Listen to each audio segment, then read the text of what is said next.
We have risen from the ashes to school the masses. Hello, everyone. Welcome to another edition of the Scholars of Wrestling Show. I'm your man behind the microphone, Scholar Jeff. To my right is the current reigning, defending, hold on, let me check my notes here, undisputed Scholars of Wrestling Party Champion, Scholar Tarek. How'd I do? You just missed undisputed Scholar Tarek. But other than that, you're... Well, it's not in the notes. You need to be more enthusiastic. It just needs to flow like off your Shane lips. McMahon. Be all proud. Stop it. You need to basically let it flow. Let it flow. The reigning, defending, undisputed Scholars of Wrestling Party Champion, the undisputed Scholar, Scholar Tarek. Why, hello, fool. It is so amazing to be here. How are you doing? Delightful. Just as our resident scholar in training, Mr. Sit himself, Charlie, how are we doing tonight? Doing good. Delightful. Good, great, grand. Wonderful. No yelling on the bus, because we're getting on the bus. We're talking about this week in professional wrestling. And let's face it, we can't talk about this week in professional wrestling on this show without doing things right around here, which means we check in on a little something we like to call a backstage news. Indeed. Let us go ahead and peek behind that curtain and check in on a look at... What? What did you say? Get it right this time. Oh. Then wait for the build-up. Wait, I know. But you screwed it up already. I'm a scholar in training. Leave me alone. You should know better. You should know this by now. How many times have you been on this I show? didn't bring my handy-dandy notebook. Well, Man, there's a first you know, mistake. you were gonna get your official title at the end of the year. I'm not even sure of that anymore. I think you still need to be a scholar in training, because what you're doing, you're just being full of sit. Well, See what you did there. Every scholar begins as a sit at some point. And you know what? They're just full of it sometimes. Sometimes being full of it needs to be also full of knowledge. And we're going to get you full of knowledge with a little segment we like to call... Do it. Backstage news. I thought one of you say backstage and the rest say news. No, news. you.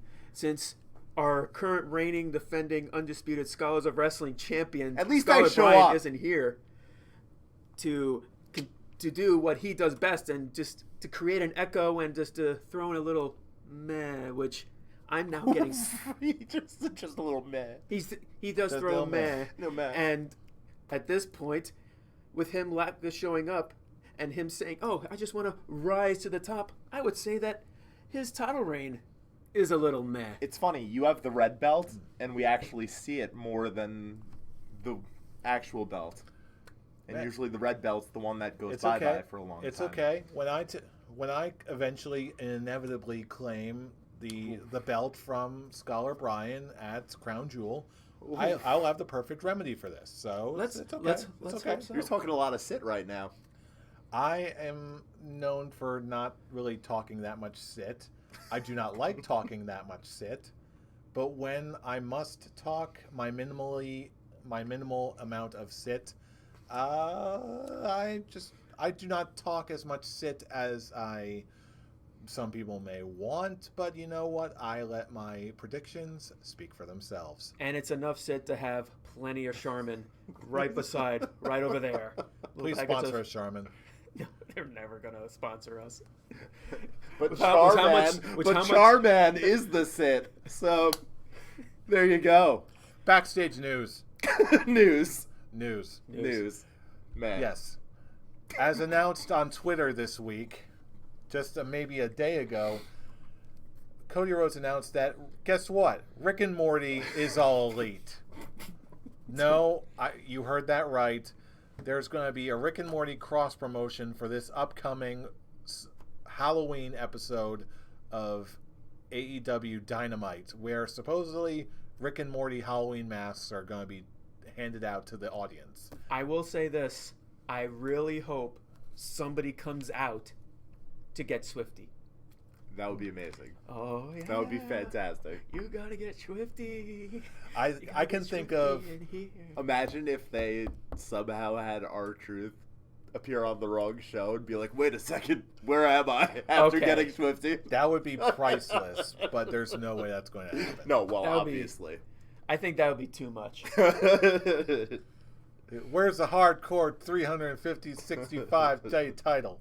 Like, more importantly, where am I? And what are these letters? At that point, it is very much be confirmed that WWE this isn't and Sunday AEW Night Heat are working together. Yeah. This isn't Velocity. Imagine. This oh my Velocity. God. Welcome to Wednesday Night Nitro. Dude, no. Still, here's a Scholar's Quick Talk for you.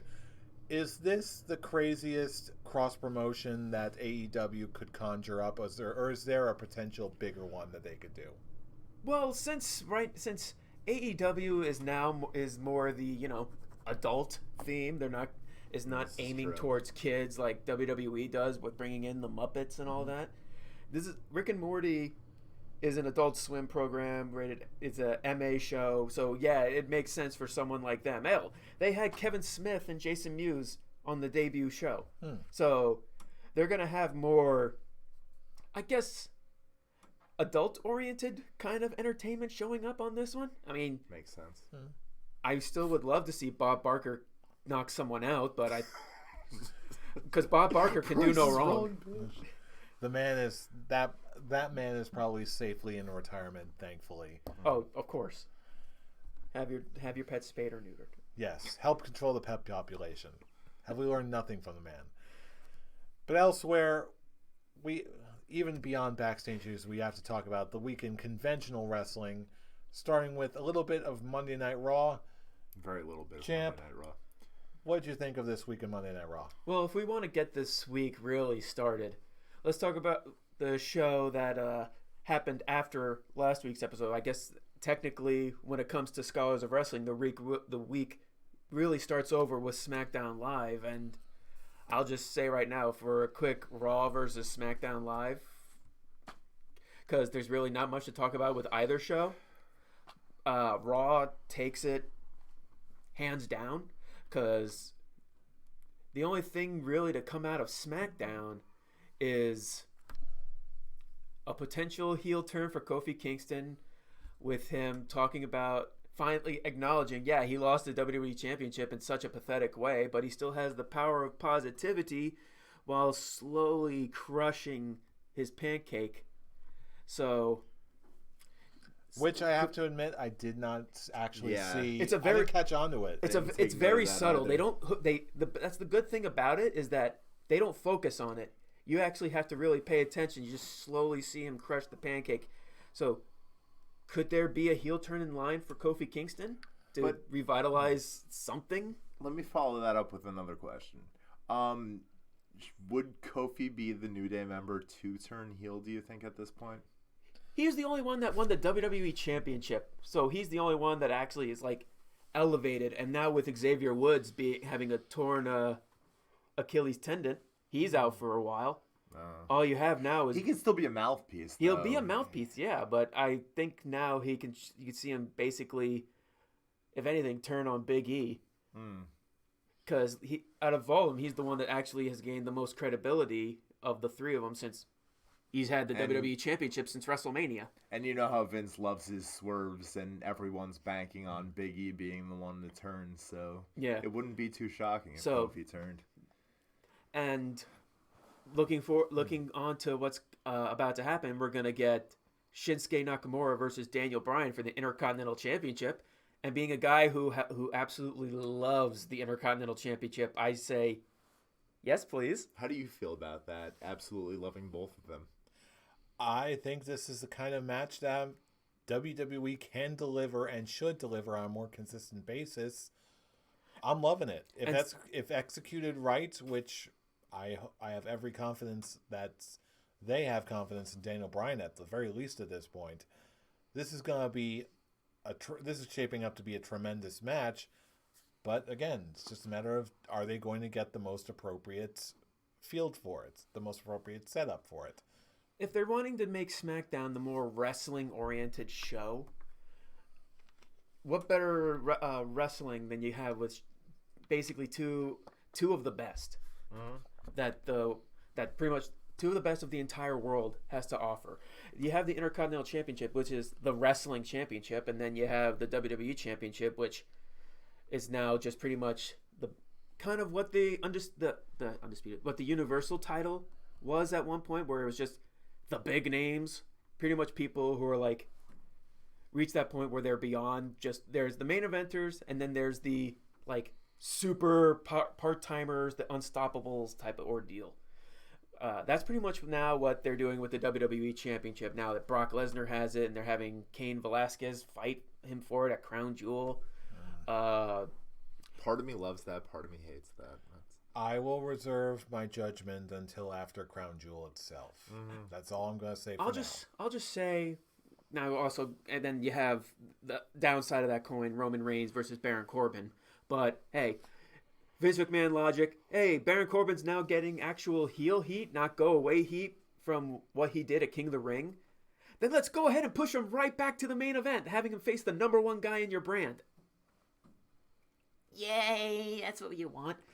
Because that's the best way I could put it. Here's the thing, though. There's something that they're not understanding. At least Vince McMahon isn't understanding. Baron Corbin was actually getting heel heat because he was positioned in the right spot. Being in the King of the Ring, he was basically away from the main event. He was basically in the lower level card. Now that Vince sees, oh, now he's not getting go-away heat, let's push him right back to the main event. Push him right back to nonstop. We're probably gonna get like 4 Roman Reigns versus King Corbin. I guess a way of looking at it too is they want to make that King of the Ring prestigious. So they're just gonna feed it to Roman Reigns. Yeah, well, that's true too. If they do that, then I will believe that it's just a real waste of time. You'll believe that? I will believe that. But I think the only way that this could actually work is if Baron Corbin actually forms a stable. We've seen that in the past, and it's so. But sometimes it works. Sometimes it works. I mean, the William Regal one worked. It can't be as sloppily thrown together as Baron Corbin, Lashley, and Strowman. It was I can't McIntyre. Even remember McIntyre's. Yeah, I don't even remember who else was in it. It was that thrown together. But it's something they could have built on before throwing him to Roman Reigns. Actually. Yes. So now they're just it's like, oh, let's just skip all that and throw him once again into the main event. That's probably going to happen like 4 pay-per-view matches in a month. I will say, in a 4-month period. I will say that because of the way Baron Corbin has been handled in the past, I'm not sure if either of you have experienced this, but I feel like I am very incapable of future booking Baron Corbin, or at least taking a guess of seeing where he could go, just because I'm so burned out on Baron Corbin anything that I cannot see beyond the here and now for him, if that makes sense. Where if he does do something good, great, but I've got a feeling because of how he's been handled, I cannot see a favorable outcome. But at least not a specific one, but I wouldn't be shocked if one comes to pass. I feel like part of that burnout that you have with him is because he seems like any accolades he's collected have been like guinea pig tests for him. Like they tested him with Money in the Bank. Okay, that didn't work. They tested him with the Andre the Giant Memorial Battle Royal. Okay, wow, that worked for like 3 days. They had him be the Raw GM. All right. They had him in that stable. Okay. Now they're having him as King of the Ring. And to his credit, out of all of those things, I had my wishful thinking when he was Mr. Money in the Bank. Didn't work, obviously. Absolutely. But to his credit, he is carrying the King Corbin thing better than I would have expected. I dig his theme song. I dig where he's going with it. I dig the fact that everyone has that superstitious, oh, well, if they sit in the throne, they're definitely not going to win. And yet he sat in the throne every week telling us that he was going to, and he did. At that, A bad when part the of best this. people when the best people got eliminated, it was just essential. I'm like, okay, well, the people who are winning are not really that big a deal. To the point where, of course, you knew Baron Corbin was going to win after the first round. I think the worst part about Baron Corbin being King of the Ring is that Chad Gable is officially being called Shorty Gable. Shorty G. What? Shorty, he made it smaller this episode of SmackDown. Yeah. Well, that's what happened. that Here's reaction? the thing. That's There what it happened. This is a world-class That's what happened athlete. when they trademarked it months ago. They trademarked Shorty G. And it was just a matter. Everyone was assumed they're probably just going to throw it onto Chad Gable and then they started throwing in the short joke. So it's just basically, it's just a matter of time where he's going to be like, okay, I'm Shorty G, and guess what? He has now officially named himself Shorty G, and you were saying it before. This is a world-class athlete, an Olympic wrestler, and the only thing that WWE, at least that Vince McMahon's frame of mind is putting him in, is just. He's a short guy, yet really he's not that. He's not as short as they're pushing him to be. How tall is he actually? Off the top of my head, I don't know, but like maybe 5'8". Not short enough to make this credible in the slightest. But SmackDown leaves you more infuriated for what's going on when you look at the Raw side of things. They're actually doing something that everyone was actually really hoping for after, like, once they finished the draft. When you looked at this roster, you're like, okay, well, there are a bunch of lower tier, new names, hopefully guys that can be made into stars. Mm-hmm. And that's the one thing that this Raw delivered, is that they were promoting new stars. They had video packages for Buddy Murphy, Aleister Black, Andrade. They had matches where everybody looked amazing. You had the opening with Ricochet and the final member of Team Flair, Drew McIntyre. They had a good 20-25 minute match. Yeah. It was awesome. It was a Raw that started off strong for the first time and it actually while. And the thing is, it started strong and it actually stayed strong because you had Aleister Black versus a local talent, but the local talent was a bigger guy, so of course he got a little more offense. But Aleister Black in the end looked like a star with the black mask, which looks awesome. But to be fair, no one could ever sell the black mask like Cesaro did. With you getting in, you see the mouthpiece flying out of his mouth. Not that you're biased or anything. No, the erection that I currently have has nothing to do with it. I love you, Cesaro. But in all seriousness, you are completely right. That was an amazing sell. That will probably not be replicated anytime soon. Oh, absolutely not. And then you have Andrade continuing the feud he had a few months ago with Sin Cara, which had to be put on hold because Sin Cara got hurt. Or Hunakara. Oi, oi, oi. Hunakara. But the thing is, when you looked at this match, both guys looked incredibly strong. Where, Sin Cara eventually lost, but he looked good. He looked good in defeat. You had another squash match, which was the Viking War Raider Experience versus, I guess, the Broskis. I don't know if they have an official name, of Zack Ryder and Kurt Hawkins, but that's just putting over how awesome the Viking War Raider Experience is. Thank God they put the titles on them. Mm-hmm. Honestly, best I agree. Move they've done in a while.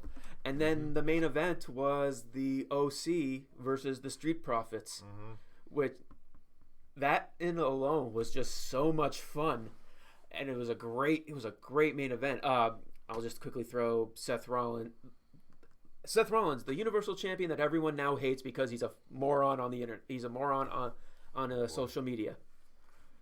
That's what happens when you call AEW minor leagues, you stupid idiot. This is another Seth Rollins is now getting go away heat. I think he's reached that point where he's actually getting worse heat than Roman Reigns is.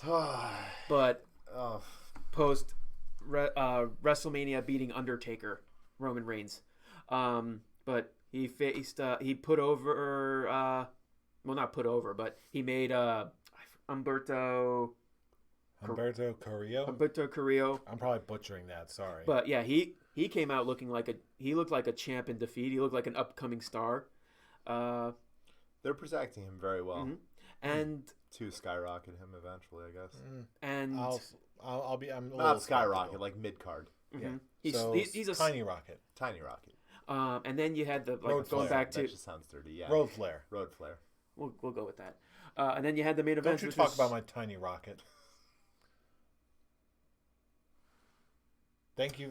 Anyway, moving on. Okay, main event Street Profits, which is kind of weird because they were kind of hinting at that it was going to be a 6-man tag with the Street Profits getting a mystery partner, but no, it ended up just being KO's Raw coming out party. KO coming out, which is leading to a future AJ Styles versus Kevin Owens United States Championship feud. I just replayed that line in my head.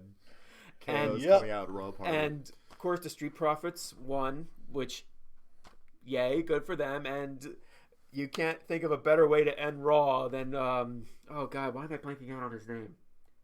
Oh, this is one of them. One of the Street Profits going. They're going in the crowd. Montez Ford. He's going in the crowd. Grabbing a baby wearing a Hulkamania shirt, and the mom wearing a I Did It for the Rock shirt. And you basically see the baby I think we need to go back and find the DVR version of Raw because we missed out on this. And the baby, I didn't miss it. No, I didn't miss it. It was awesome. I remember that. I think it was hilarious. And the need baby, to go home and you watch see the Raw. baby having the biggest smile on his face, and that's how you close. And that's how Raw closes. Montez Ford is Montez a star. Ford holding amazing. holding a baby with a Hulkamania. Oh wait, let that sink in. Wearing a Hulkamania. A baby wearing a Hulkamania. Dude, you're a horrible person. Wearing a Oh my God. Wearing a Hulkamania wow. onesie with the biggest smile on his face. It was like, wow, this is the most adorable thing I've ever seen. It was. You just went there. And with that, we're here having a good time, and you just went there. somebody had to. Oh man. Somebody had to. But yeah, it just obviously it was Monday Night Raw that won the Raw versus SmackDown Live for the week. It was The just what for the week? Raw versus SmackDown Live of the Oh, week. I thought you said like why? What? I don't know. It was Hogan what about my- babies. I don't. Hulkamania babies. Enough. Hulkamania babies. Enough. Yeah, I think we've reached the pinnacle of that joke. I'll just say it right now. Compared to how we were last week talking about the main roster, like, of course, there's still negatives on the main roster. I mean, all shows have negatives. Bobby Lashley, Lana, and Rusev, that nonsense. Paul Heyman, stop it. I know this is your project, but stop it. He's always gonna throw a little EC dub in there, no matter what. A Jerry Springer-esque Yeah. story, more you are the father story. Yeah. And then there's, obviously, we talked about Roman Reigns and King Corbin, what's going on at SmackDown. But, of course, at least when it comes to this week, not last week with SmackDown, because, like I said, SmackDown left me more angry than anything. But there were some little golden nuggets in that shit. Daniel Bryan and Shinsuke Nakamura, Intercontinental Championship. not argue with that one. Now that is a big golden nugget. Oh, that's just corn. No. But all in all, Raw was the better show of the main WWE roster. But we don't want to talk about the main roster anymore. Let's talk about the awesome Wednesday wrestling Night shows. Wars. The Yes. Wednesday night. It may Apparently be the minor leagues. Freaking okay. Seth Rollins. There, people are calling it the Wednesday Night Wars. I just say it. Rollins, The indeed. Wednesday night awesome wrestling shows for me. Yes. Because it doesn't matter. I love both You'll shows. 4 Who hours cares? of awesomeness. Let's just I'll just deem say it what it is. Here's the thing. I don't watch them live. I watch them DVR'd because both shows are awesome enough that I don't want to like have one over the other. But that's just me. I'm probably just gonna be, like, people be like, I could have people online going, "You don't watch them live? How are you a wrestling fan?" I'm like, I'm a wrestling fan because I love them both equally, and And I you'll don't. thoroughly enjoy both of them at your expense. I have my own preferences, but again, it's not like it's a bad thing. Yeah. Because once again, I mean, I both watch shows this were live and then I watch NXT, but that's just both shows were preference. just so good. Uh-huh. So good. Both shows are like it's just I think they're both at that point where they're even on entertaining.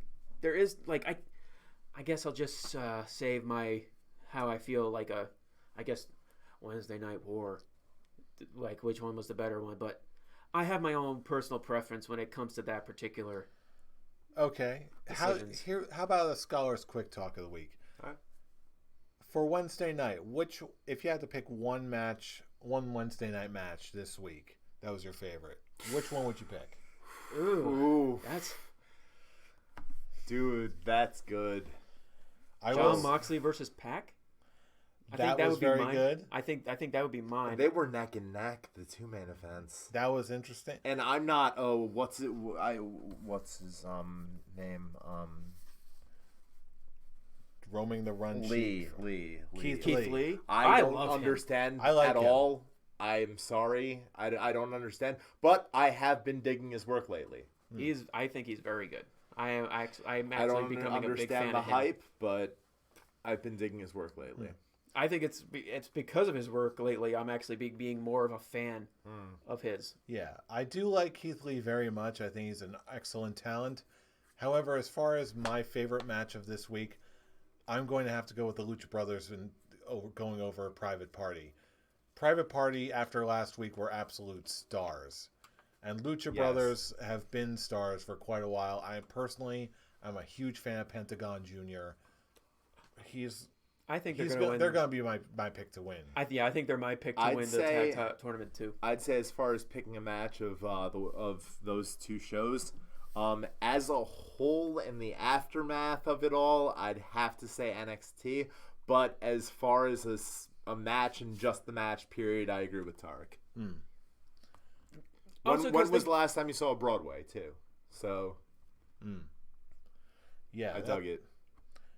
Yeah, this week in wrestling had so many really exciting things to watch, particularly on AEW, not just with Jon Moxley and Pac, not just with the tag titles, but also the tag title tournament, but also just with that smirk of Tarek's just on camera.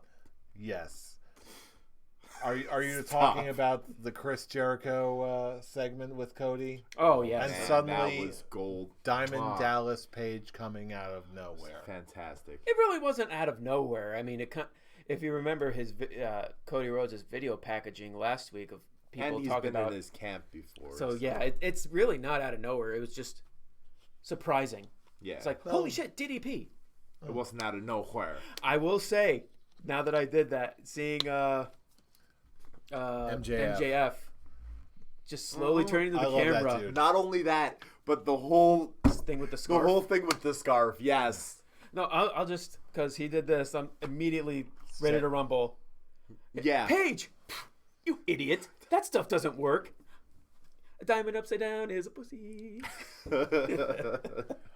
Watch the Wrestling Classic, Ready to Rumble. Oh. It's a cult classic, I'd say. It's a cinematic classic. It's cinematic gold. Should have won an Oscar. It smells like it came right from your butt. 4 out of 5 stars. Martin Scorsese. Sal Bandini. Want to wrestle? Oh, brother.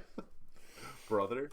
Yes, brother. Brother. Which we cannot move past the Wednesday Night Wars without talking about the notorious heel turn this week on NXT. Man, my boy had to turn heel.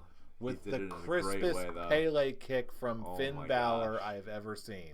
Can we just call him Prince Balor, since that's probably what they're going to be calling him now, since they kind of threw a little Prince Devitt. I hope so. With this talking about his past is his future, which I'm like, oh, I see what you did there. Oh. And then you have AJ Styles and Carl Anderson's reaction to it. It's like, welcome back, Prince. Well. And then, like, people are now just throwing the idea of War Games, Undisputed Era versus the OC. And I'm just please stop teasing us with a good time. Gods, like, don't tease us with a good time. I am still a little bit skeptical as far as how far they're going to take this. But at this moment, I'm just enjoying what they're doing with Finn Balor and how ballsy they're getting. Did you notice something? I picked up on this, and it was like Tarek picking up on the Kofi thing. AEW has a way with a little bit of bubbly with putting out that T-shirt as soon as possible after he said it. Last week or the week prior, I forgot. Tommaso Ciampa came back and said, "Goldie Daddy's home," and then he came out in a T-shirt that said, "Goldie Daddy's home." And I'm like, this is just adding to these Wednesday night wars, which I just find 4 hours of awesomeness. It really is. T-shirt wars. Yeah. They're like, let's slam out merch from the hottest selling guys right now. Just, oh man, that was awesome. Sorry, but what did Jericho call Cody Rhodes? A millennial bitch or something? It's a millennial something millennial something bitch. yeah. Yeah. What idiot wears a scarf? Subtle. And Jericho is a national You can't make treasure. fun of yourself. Who can you make fun of, right? He's getting paid in large sums of money and champagne. And he got his face dipped in Dippin' Dots by Cody Rhodes. And I now have a apparently, ticket. And now apparently Dippin' Dots wants to make a Cody Rhodes themed ice cream, Rocky Roads. Do it. And then Cody was like, "Yes, do it, please. It's great." This is the same man that wanted Cracker Barrel rocking chairs Cracker in the front Barrel? row of. I heard about All In. those. They don't have any in Las Vegas. I can hardly wait. I'm sorry. It'll somehow. You mentioned Cracker Barrel, you'll have to think of Ryback or Ryan Reeves eating. He breaks a sweat eating. He's just sweating a bead. It's like, Ryan, are those hot? No, I got mild. But you're sweating. Let's bring this. I love that video so much. It's so bad that they cut it off YouTube. So back to NXT or AEW. NXT. Let's just talk about the NXT Another part with Finn Balor. You can't fake gravity with that shotgun barrel drop kick in those plants. Oh, absolutely. That was Oh just my God. perfect.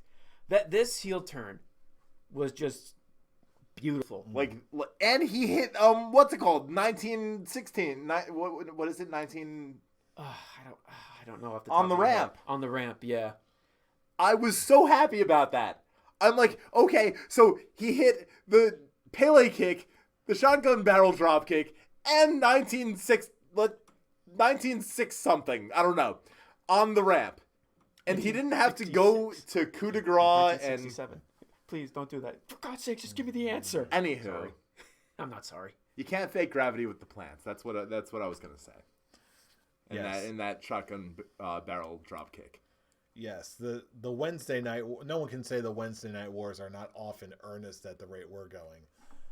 However, we cannot go about a segment on the Scholars of Wrestling show without talking about the NWA, specifically about our boy, our friend, our mentor, if only in spirit, Aaron At least he knows our Stevens. existence. That's all that matters.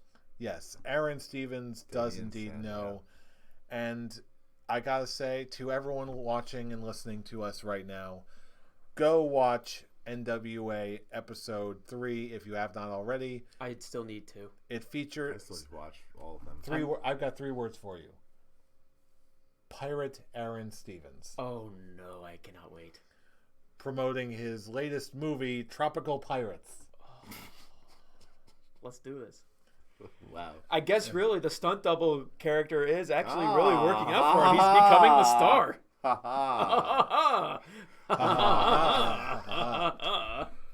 But yes, I know we need to show you that episode. You really do. I'm going to watch this. fantastic. I'm going to watch that after this recording. Please do. But in the meantime, that is in between in between times.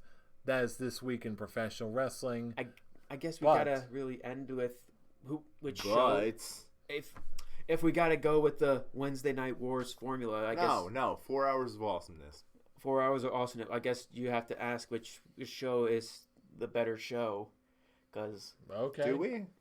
have to add fuel to this internet fire. I like to live in. I We're can part, pull we that- are I part like of the to inter- live in. I like to live in peace, enjoying 4 hours. Which of is why I'm awesomeness. going to say, when it comes to choosing these, You they're just sounded like Peter they're both- Griffin when you said Shay.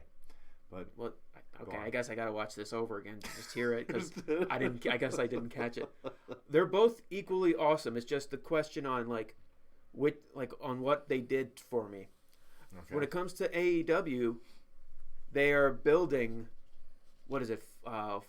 Full Gear. Yes. They build Full Gear great, especially with Cody Rhodes and Chris Jericho. They make me look forward to that event. Which is going to be in Baltimore. Do you guys smell a road trip possibility? I'm still looking at some possibilities for next year. Because I love Baltimore. We'll look into that. If we can find some cheap But when it seats, comes I to wouldn't mind. NXT, it succeeded in making me look forward to what's going to happen on next week's show, especially with Prince Deller, Let's just- Devler, Prince Devler. Sure, Clearly, it's Prince Devitt. Come on. Prince Devitt. Oh, I like that one actually. There you go, Prince Devitt. But I yeah, think Prince Balor. Prince Balor. Yeah. Okay, If it's going to be WWE product version. so we'll just go Prince Balor. Prince Balor. Okay, so both shows, I think, all in all, facial hair ratings, I'm gonna give them 5.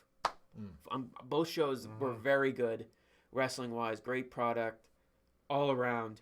But when it comes to basically choosing, I really can't.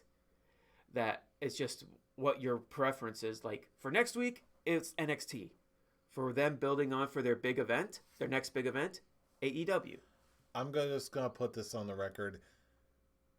I'm gonna go with AEW for the past 3 weeks. It's just been more of what I've wanted to see. It's more freshness, more exciting matches. Don't get me wrong, NXT is fantastic, but AEW for me is just fresher. The staff are hungrier. The creative team is Of right where they need it's to an be. upstart. They're going to be hungry. Yes, and it's all of it has resulted in a production and a show that is for me personally the most satisfying show of the week. Okay. I dig that. What do you dig? We were talking about preferences of what we watch live and what we DVR, and Tarek DVRs both and watches at his expense.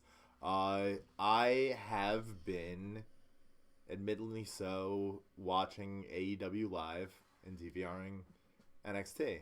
I do love how NXT adds those last meaningful minutes to their broadcast just to make sure people switch over.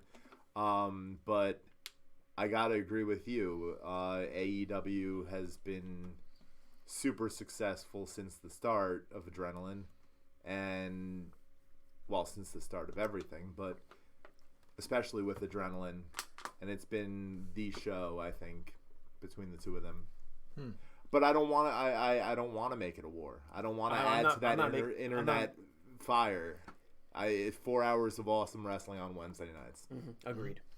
Yeah, there's certainly plenty to like, but now is the point in the show where we turn it to you, our wrestling listening and viewing audience. Which was your flavor? What do you like? Which one did you think was the best show of the week? Was it NXT? Was it AEW? Was it Raw, SmackDown, NWA Power?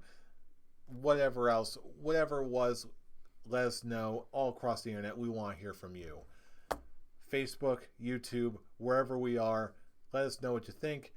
And of course, if you want to go into a little further detail, join us more in person, starting with our Not really Twitter in accounts. person. Live, whatever. We'll get back Through to social media. through social media. Twitter accounts, starting with @ScholarsOW for all the latest episode uploads. Fool, where can I reach you? You can reach me, the Undisputed Scholar, at the Avataric. Mr. Sit. I tried making it Charlie Monroe, but it's Charlene. Charlene. Yeah, apparently Twitter shortened that and didn't tell me until it was already. Charlene it is. Yes. You can I'm find tagged in all the Scholars stuff, so. you can also There's the easy find fix. our current reigning defending Scholars of Wrestling World Heavyweight Champion Scholar Brian at Atomic Beanpole, And you can find me, the future champ, at I'm Robbie Rage. Join all the conversations. Confidence. Join the fun. That's what it's about, kids. It's about confidence. It's about fun. It's about being smarter than everyone else in the room. About Why? being a champion. Because you know who we are. We are the Scholars of Wrestling, and you have just been schooled. You're welcome. See you next week for Crown Jewel. Ugh.